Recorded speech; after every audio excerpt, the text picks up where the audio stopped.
sharp teeth brushing lightly against his throat. It was her way of asking, "Is your promise true?" Daniel whispered, "Always." She closed her eyes tightly. For the first time, her voice cracked with raw emotion. "You, my heart." Around them, the soldiers talked in uneasy whispers. They knew what the council planned. They knew the Lupira girl was still marked as a monster, yet those who had fought beside her could not deny what they had seen. She had bled for them.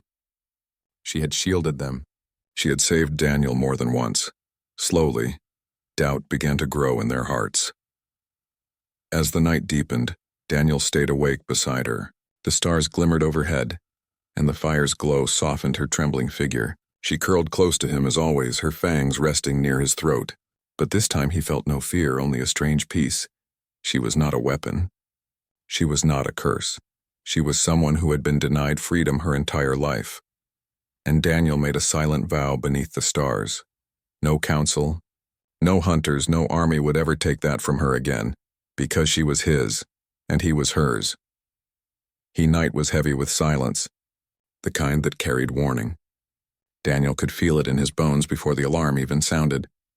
The forest around the camp was too still, the air too sharp, as if the world itself held its breath. The Lupira girl stirred beside him. Her golden eyes opened wide, her ears twitching. She sniffed the wind and a low growl rose from her throat. "They come," she whispered. Moments later, the horizon lit up with fire. Dropships descended like falling stars, their engines shaking the ground. Armored hunters poured out, hundreds of them, their weapons gleaming under the moonlight. This was no small raid. It was an army. Daniel rose, rifle in hand, his heart pounding. Around him, soldiers scrambled to their posts, shouting orders, setting up defenses. Fear crackled in the air. But when Daniel looked to his side, he saw the girl standing tall, claws flexed, her eyes glowing like suns. "Stay behind me," he told her. She shook her head.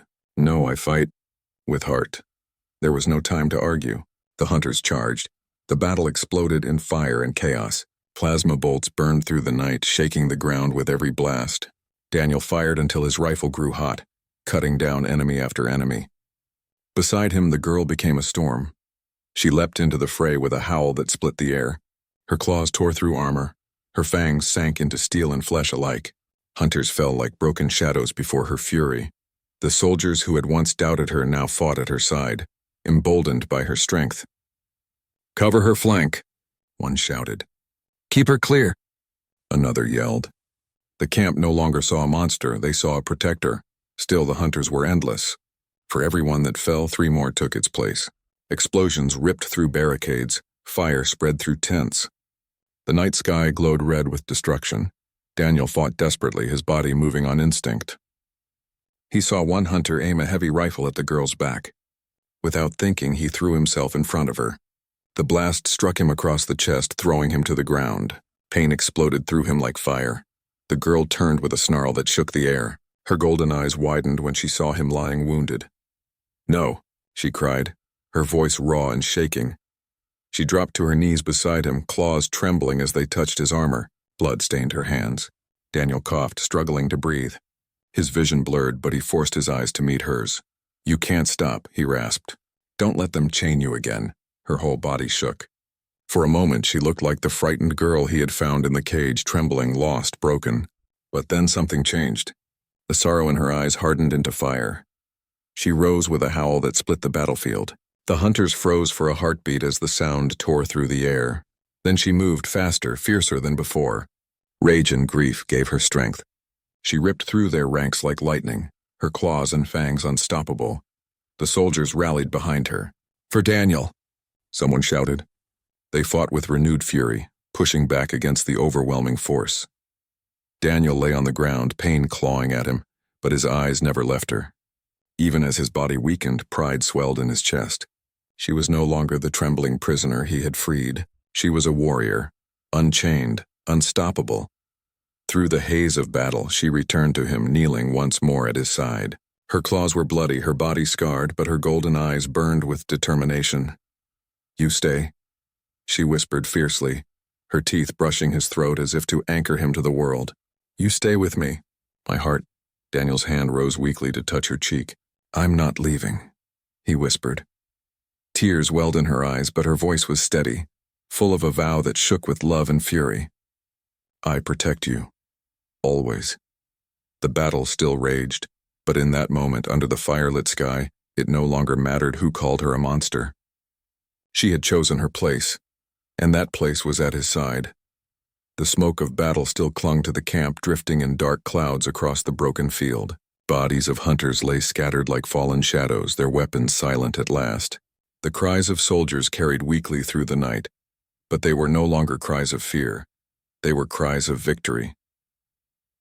Daniel sat against the ruins of a wall, his chest wrapped in bandages. Pain burned in every breath, but he was alive. He had not fallen, and that was because of her.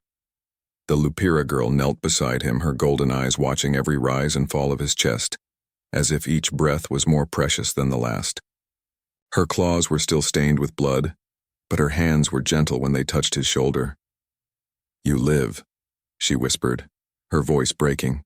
"You stay with me," Daniel smiled weakly. "Yeah, I'm not going anywhere." When dawn broke, the soldiers gathered. The surviving officers approached Daniel, their eyes full of respect. Once they had doubted him for freeing the alien girl. Once they had called her a monster. Now they bowed their heads to her as one of their own. "She saved us," one officer said. His voice shook with awe. "If not for her, none of us would have made it." The men and women cheered. Some shouted her name, though she had never given them one. Others simply called her what she had become in their eyes. The heart of the pack. The girl's ears twitched, her gaze lowering. She had never been praised before, never seen as more than a beast. The voices of humans cheering for her felt strange and warm. Daniel saw her confusion and took her hand. "They see you now," he said softly. "Not as a monster, not as a weapon, but as one of us."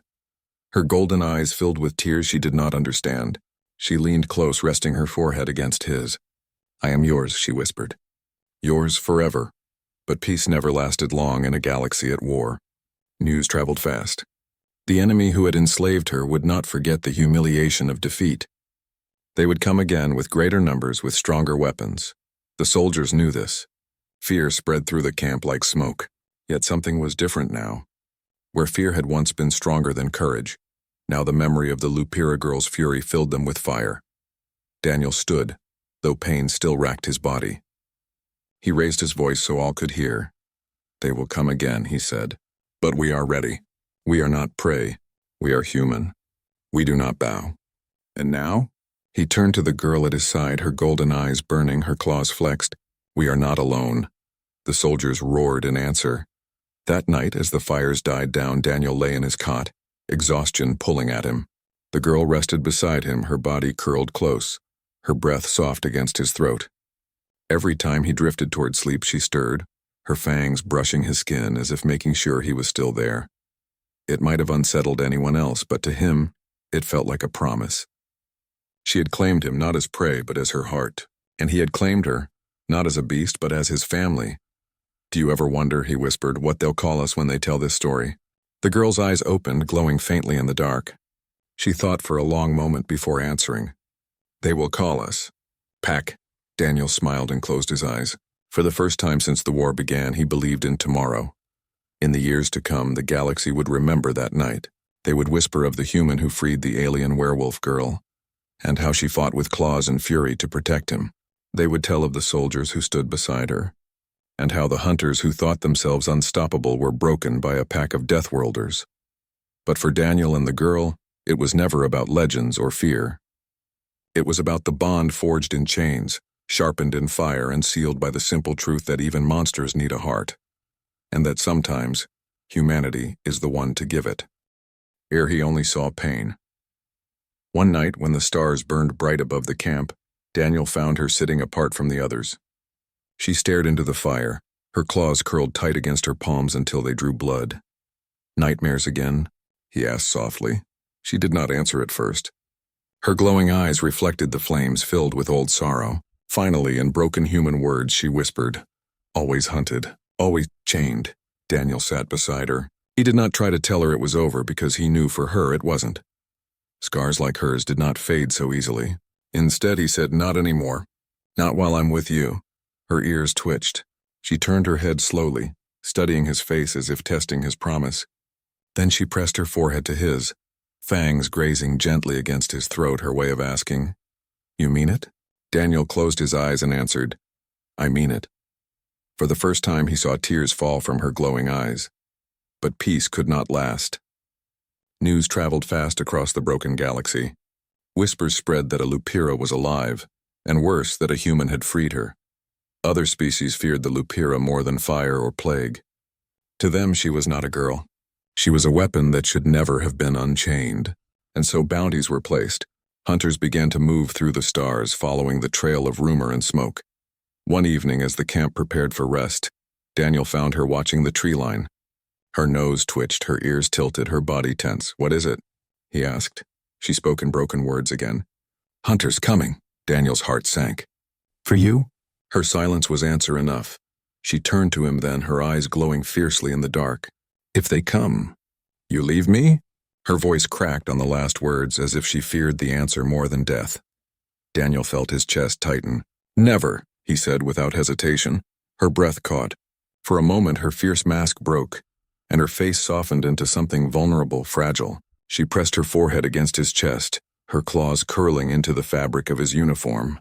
A faint sound escaped her throat. Not growl, not sob, but something between. She had lived her whole life believing no one would stay for her, that she was only worth chains and fear. And now, with his single word, she dared to hope otherwise. That night she did not sleep apart. She stayed curled close, her fangs resting gently against his throat as always. But this time, she did not shake with nightmares. For the first time she believed him. And though danger drew nearer with every passing day, for one night, she allowed herself to feel safe. Safe not because the galaxy had grown kinder, but because one human soldier had chosen to stand beside her when no one else would. The dawn broke quiet. Too quiet. Daniel awoke to the sound of rustling leaves and the distant hum of engines. The air carried a sharp smell of smoke, different from the usual campfire scent. He knew before he even rose. Danger had arrived. The Lupira girl was already standing at the edge of camp, her ears raised, her claws flexing against the dirt. Her golden eyes glowed like fire in the early light. She did not need to speak. Daniel understood. The hunters had come. Shadows moved through the trees. Armored mercenaries stepped out, rifles raised, their helmets shining in the rising sun. Their leader's voice cut through the silence like a blade. "We don't want blood, human," he said coldly. "Hand over the beast. Walk away and live." Daniel's grip tightened on his rifle. His comrades looked at him nervously, waiting for orders. He felt the girl's gaze on him, sharp and trembling. She was not afraid of dying. She was afraid he might leave her. Daniel stepped forward, his voice steady. "She's not your prisoner anymore. She's with us." The mercenary leader laughed. "With you? You have no idea what she is. She's death in a cage. Chains are the only thing that keep her from tearing you apart." At those words, the girl growled low. Her claws dug into the ground, her fangs bared. Yet her eyes never left Daniel's face, waiting for his choice. He lifted his rifle and took aim. "If you want her," he said, "you'll have to go through me." The camp erupted in fire. Blaster shots ripped through the air. Daniel's squad scattered, returning fire. The girl leapt forward with a howl that shook the trees. She was a blur of claws and fury, striking faster than the hunters could react. Armor tore like paper beneath her strength, screams echoing as mercenaries fell. But for every enemy she cut down, more came. Plasma bolts struck the ground around her, burning craters into the dirt. Daniel fought beside her, covering her with his rifle. Together they moved as one, soldier and survivor, man and beast side by side. The other soldiers stared in shock. Only days ago they had whispered that she was dangerous. Now they saw her shielding them, striking down enemies that would have ended them all. "Cover her," one shouted, and suddenly the squad fought not just beside her, but with her. In the middle of the chaos, Daniel heard her cry out. A plasma bolt had struck her side, searing through her skin. She staggered, falling to her knees. "No!" Daniel shouted, rushing to her. He dropped his rifle and caught her before she hit the ground. Her claws twitched weakly, her breath sharp and uneven. "You can't fight like this," he whispered, pressing his hand against her wound. Her eyes opened, glowing fiercely even through pain. She rasped in broken human words, "I fight for heart." Daniel's throat tightened. Around them, the battle raged on, but in that moment he saw her truth. She was not fighting for freedom, not even for survival. She was fighting for him. He lifted his rifle again, shielding her with his body. "Then we fight together," he said, and together they rose. By the time the last hunter fell, the ground was stained with blood and smoke. The survivors of Daniel's squad stood in silence, their eyes wide as they looked at the girl. Not with fear now, but with respect. She had bled for them. She had saved them. Daniel lowered his weapon, his chest rising and falling with heavy breaths. He turned to the girl who knelt clutching her wound, golden eyes still burning like fire. He crouched beside her, touching her shoulder gently. "You're safe," he said, his voice hoarse. She leaned against him, her claws trembling as they rested against his arm. Her fangs brushed near his throat, but not as a threat. It was her way of saying, "I am still here. I am still yours." Daniel held her close, feeling the weight of the moment. The hunters had been defeated, but he knew more would come. The galaxy would never forgive a Lupira for being free. But he also knew this. No matter how many enemies arrived, he would not let her face them alone.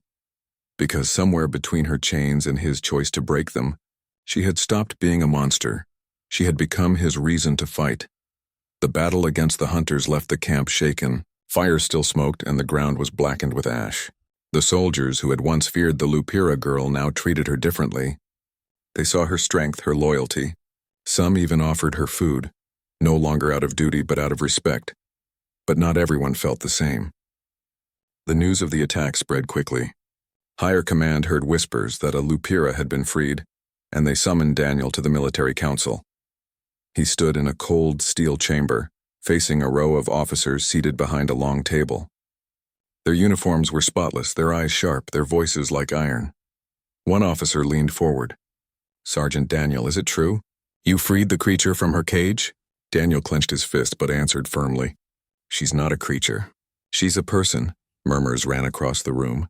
Another officer slammed his hand on the table. "You endanger us all.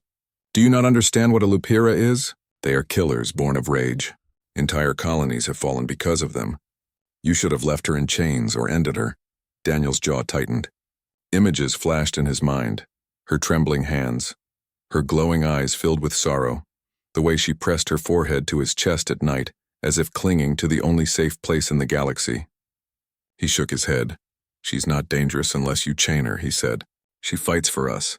She saved my men when hunters attacked. She is not our enemy." The council did not bend.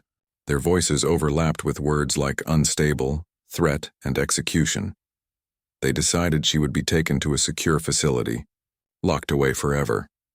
Daniel's chest felt heavy, but his voice cut through their noise. "If you put her back in chains, then you are no better than the warlords we fought to destroy." The chamber fell silent. The officers glared at him, but Daniel did not look away. His loyalty to her was stronger than his fear of rank. That night, he returned to the campfire where she waited. She sat alone, her claws tracing lines into the dirt, her glowing eyes distant. When she saw him, she tilted her head, sensing something was wrong. "What they say?" she asked in broken words. Daniel sat beside her. For a moment, he could not speak. The firelight flickered across her face, showing both strength and fragility. Finally, he whispered, "They want to lock you up again. They're afraid." Her claws froze. Slowly, her shoulders sank and she lowered her head. A faint sound escaped her throat, half growl, half broken breath. "Always hunted," she murmured. "No peace. Not for me." Daniel's chest ached. He reached out and lifted her chin gently, forcing her to meet his eyes. "Listen to me," he said firmly. "I don't care what they say. I won't let them chain you again. Not while I live." Her glowing eyes filled with wetness. She pressed her forehead against his. Daniel walked through the broken halls of the alien outpost with slow steps. His boots crunched on shattered glass and twisted metal. Smoke still drifted from broken wires and half-burned walls. The war had ended only weeks ago, yet the place still smelled of fear, blood, and fire. He held his rifle tight, ready for danger, but in his heart he only felt tired. Too many battles. Too much death. He turned a corner and froze. In front of him stood a large cage. It was built into the floor with thick metal bars and glowing locks. At first he thought it was empty. Then he saw movement. A shadow shifted inside. His eyes adjusted to the dark, and then he saw her.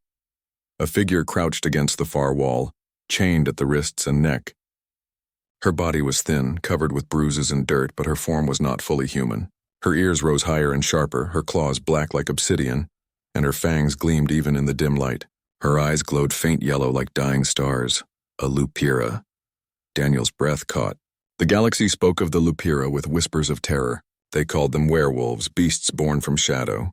The warlords had used them as weapons, forcing them to kill in chains. They were feared more than soldiers, more than machines. Even the hardest fighters trembled at their name. And yet when this girl raised her glowing eyes to him, he did not see rage. He did not see the fury of a beast. He saw exhaustion, sorrow, and something else, pleading. Her lips parted. No sound came at first, only a weak breath. Then, in a broken voice, she whispered something in her own tongue. He did not know the words, but he understood the meaning. "Help me." Daniel stepped closer, lowering his rifle. His heart pounded. Logic screamed at him, "Leave her. Walk away, she's dangerous. She's not human." But another voice rose inside him, quiet but strong. "She's alive. She's suffering. She doesn't deserve chains." The girl flinched as he touched the bars, as though she expected pain. He crouched low so his eyes were level with hers. "You're not my enemy," he whispered softly. She tilted her head, confused, but her glowing eyes locked on his. For the first time, he noticed the tears gathering at the corners. Daniel's fingers worked quickly over the lock, using his tools. The mechanism sparked, resisting him. Sweat ran down his brow. If Command found out, he would be court-martialed. But still, he pressed on. Finally, the cage door clicked. The sound echoed like thunder in the silent hall. The girl's chains rattled as she tried to move, but they still bound her to the wall. Daniel stepped inside slowly. She growled low, a warning, but it was weak, more fear than fury. He knelt beside her and touched the collar around her neck. The metal was heavy, burned into her skin. His chest tightened at the sight. "They did this to you," he murmured. "Monsters." The lock gave way with a sharp snap. The collar fell to the floor with a hollow clang. Her body shivered as if the weight had been her whole world.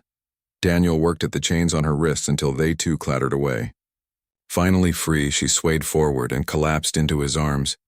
Her body was light, far too light, trembling like a leaf in the wind. Her sharp teeth brushed his shoulder, but there was no bite. Only weakness. Only hunger and exhaustion. Daniel held her steady. "You're free," he said, his voice low but firm. "No one will chain you again."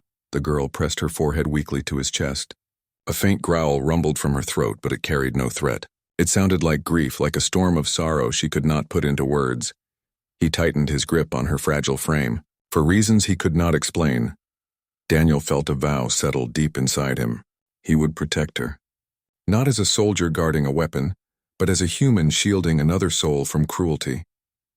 As he carried her out of the cage, her glowing eyes stayed on him, wide and trembling. She had no word for him, no name. But in that moment, Daniel became something to her, something more than captor, more than soldier. He became her heart. And though he did not know it yet, from that night onward, she would never sleep unless her fangs rested near his throat. The fire burned low that night as Daniel sat near the edge of the human camp. His comrades whispered behind his back. They looked at the girl he had freed and kept their hands close to their rifles. Some called her a beast, others called her a mistake. But Daniel said nothing. She sat beside him, knees drawn to her chest, her long claws resting against the ground. The flames reflected in her glowing yellow eyes, making them look like embers. She had not spoken in words he understood, but her gaze never left him. At first, Daniel thought she was afraid. Then he realized the truth. She was watching to make sure he did not vanish. When the soldiers brought food, she did not touch it. She pushed it toward Daniel first, waiting until he had eaten before taking even a bite. Daniel frowned. "You need this more than me," he told her gently. But she only lowered her head, her claws gripping the dirt. It was as if she had been trained. No, forced to believe her life had less value. That night, when the camp grew quiet, Daniel laid down to rest. The girl hesitated, then crept closer.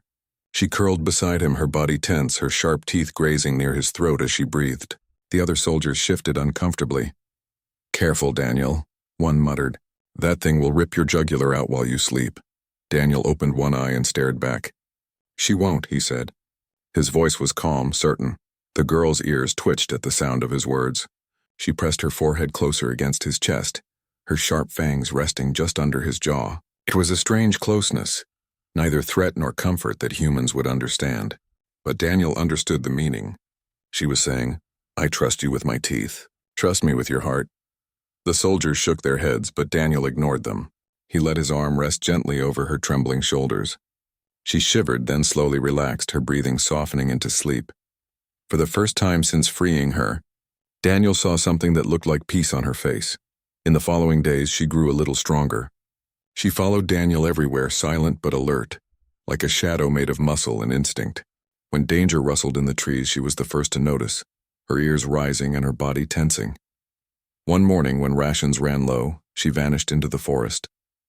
The soldiers thought she had run away, but hours later, she returned with blood on her claws and a bundle of wild game in her arms. She dropped it at Daniel's feet, then stepped back and lowered her head. The men stared in shock. Daniel smiled faintly. "Thank you," he said.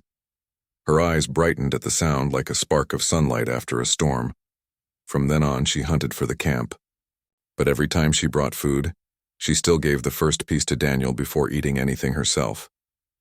It was not habit, it was devotion. At night, the nightmares came. She would twitch and whimper in her sleep, her claws digging into the dirt. Sometimes she woke with a snarl, her glowing eyes wild with fear. Her teeth would graze Daniel's throat, her body pressed against him as if she expected chains to fall on her at any moment. Daniel never shoved her away. He held her shoulders, whispering, "You're safe.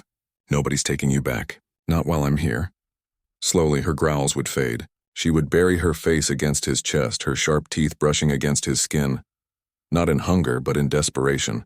It was her way of making sure he was real, that he had not been torn away. The others still feared her. They whispered that she was a danger. But Daniel saw her truth. She was not a monster. She was a survivor, a wounded girl who had never known kindness. And in the glow of the campfire, with her curled at his side, Daniel realized something else. She was no longer just his responsibility. She was his companion.